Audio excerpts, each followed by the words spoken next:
রাসূলুল্লাহ সাল্লাল্লাহু আলাইহি ওয়াসাল্লামকে জিজ্ঞাসা করা হলো, আন আকসারে মা ইউদখিলুন নাসাল জান্নাহ, হে আল্লাহর রাসূল সাল্লাল্লাহু আলাইহি ওয়াসাল্লাম, যারা জান্নাতে প্রবেশ করবে তাদের মধ্যে এমন কি গুণ আছে যে গুণের কারণে তারা জান্নাতে প্রবেশ করবে? অধিকাংশ জান্নাতীদের, জান্নাতে প্রবেশকারীদের অধিকাংশের কোন গুণের কারণে তারা জান্নাতি, কি বৈশিষ্ট্যের কারণে জান্নাতি? তখন আল্লাহ রাসূল সাল্লাল্লাহু আলাইহি ওয়াসাল্লাম বলছেন, ফাকাল, আল্লাহ রাসূল সাল্লাল্লাহু আলাইহি ওয়াসাল্লাম বলছেন, তাকওয়াল্লাহ ওয়া হুসনুল খুলক, দুইটা গুণ যার মধ্যে রয়েছে এই লোকগুলো জান্নাতে যাবে। একটা গুণ হলো তাকওয়াল্লাহ, আল্লাহ ভীতি, পরহেজগারিতা। তাকওয়ার স্বভাব, তাকওয়ার গুণ যার মধ্যে রয়েছে, আল্লাহ ভীতি যার মধ্যে রয়েছে, পরহেজগারিতা যার মধ্যে রয়েছে, আর হুসনুল খুলক তথা সদাচরণ। হুসনুল খুলক মানে সদাচরণ, উত্তম আচরণ, ভালো ব্যবহার, নম্র ব্যবহার, ভদ্র ব্যবহার, সদাচরণ আর তাকওয়া। সদাচরণ আর তাকওয়া যার মধ্যে রয়েছে এই লোকগুলো বেশিরভাগ জান্নাতে। সদাচরণ, সদাচরণটা কেমন দেখেন, আপনি বানিয়াপাড়ার ওই মোড়ে মেন রাস্তায় রিক্সায় উঠেছেন, একটা ভ্যানে উঠেছেন, নামবেন বানিয়াপাড়া কামিল মাদ্রাসায়, ভাড়া হয়েছে 10 টাকা, ভাড়া হয়েছে 10 টাকা, বা ভাড়া চুক্তি করেননি, ও সাধারণভাবে 10 টাকা সবাই নেয়, আপনি উঠেছেন।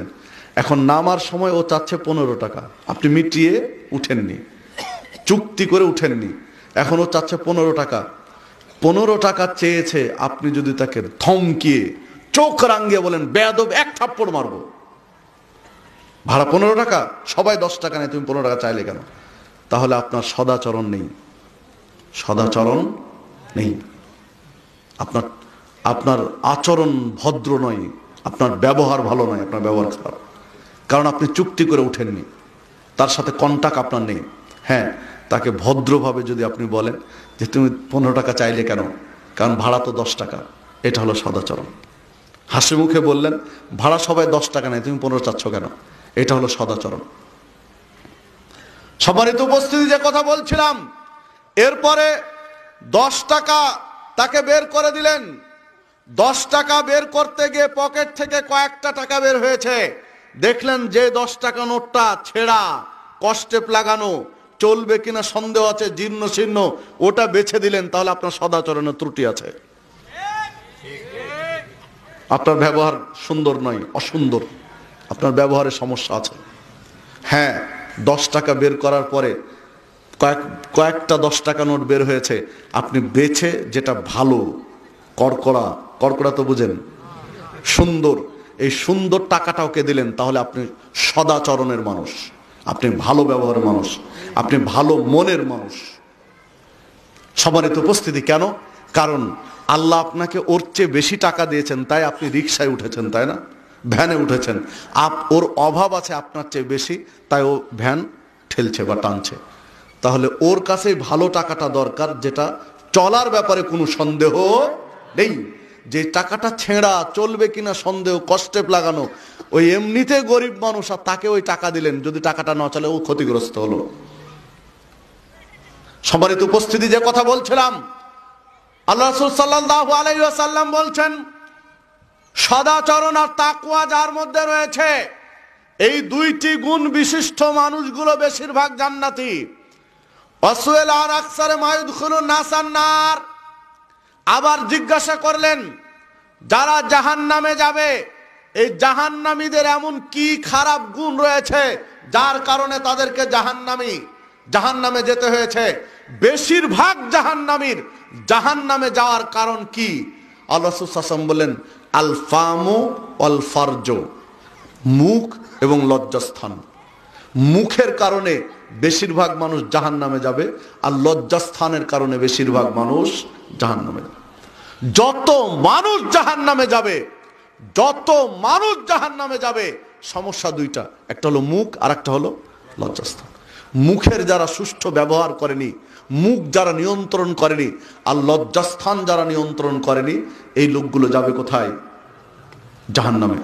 মুখের যারা সুষ্ঠু ব্যবহার করেছেন আর লজ্জাস্থানকে সঠিক ব্যবহার করেছেন, এই প্রকৃতির মানুষগুলো যাবে জান্নাতে।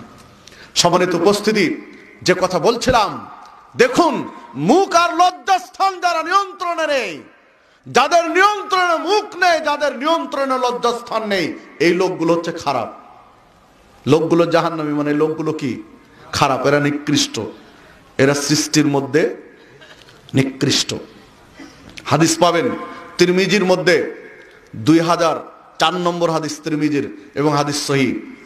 দেখুন মুখের নিয়ন্ত্রণ লাগবে, লজ্জাস্থানের নিয়ন্ত্রণ লাগবে, মুখ কন্ট্রোল করতে হবে, লজ্জাস্থানকে কন্ট্রোল করতে হবে। জান্নাতে যাওয়ার জন্য, জাহান্নাম থেকে বাঁচার জন্য, যেই দুই জায়গায় অধিকাংশ মুসলিম ব্যর্থ হয়ে যায়, কারণ কারো মুখ কন্ট্রোলে নেই, কারো লজ্জাস্থান কন্ট্রোলে নেই। কিভাবে কন্ট্রোলে নেই? এইখানে দুইটি দিক।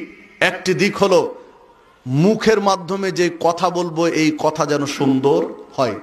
আল্লাহ রাসূল সাল্লাল্লাহু আলাইহি ওয়াসাল্লামকে জিজ্ঞাসা করা হলো যে হে আল্লাহ রাসূল সাল্লাল্লাহু আলাইহি ওয়াসাল্লাম, মুসলিমকে, মুসলমান আল্লাহু আনহুমা, উনারা পরস্পরে কি সম্পর্ক? আমি মনে হয় বুঝাতে পারলাম না। পরস্পরে সতীন, মানে আয়েশা সিদ্দিকা রাদিয়াল্লাহু আনহা আল্লাহ রাসূল সাল্লাল্লাহু আলাইহি ওয়াসাল্লামের স্ত্রী, সাফিয়া বিনতে হুই রাদিয়াল্লাহু আনহা তিনিও আল্লাহ রাসূল সাল্লাল্লাহু আলাইহি ওয়াসাল্লামের স্ত্রী। তো আয়েশা রাদিয়াল্লাহু আনহার কাছে সাফিয়া বিনতে হুই রাদিয়াল্লাহু আনহার কিছু প্রশংসামূলক কথা বলেছিলেন আল্লাহ রাসূল সাল্লাল্লাহু আলাইহি ওয়াসাল্লাম। মানে এক স্ত্রীর কাছে আর এক স্ত্রীর একটু সুনাম করেছিলেন। মহিলারা সাধারণত সতীনের সুনাম শুনতে পায় না, চায় না বা পারে না। আয়েশা রাদিয়াল্লাহু আনহা এটা মানে একটু কষ্ট পেলেন, দিয়ে বলছেন হাসবুকা কাদা ওয়া কাদা তানি কাসীরা।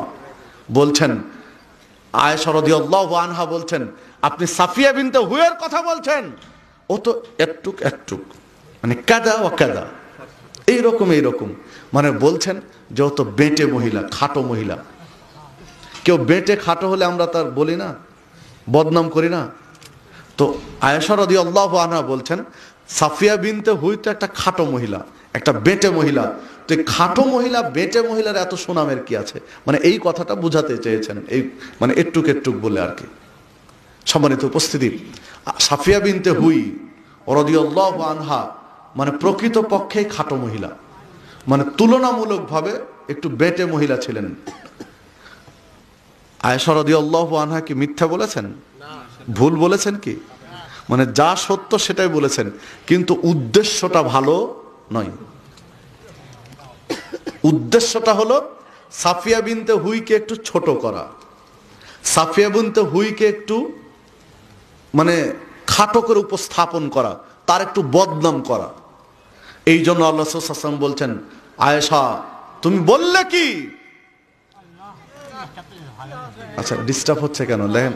في القلب مشاعر أخفيها قد أشرقت الشمس عليها عن خطط لم أعبأ فيها ستكون بأيامي فرقا فحياتي قبل الحلقات تيه بضياع بشتاتي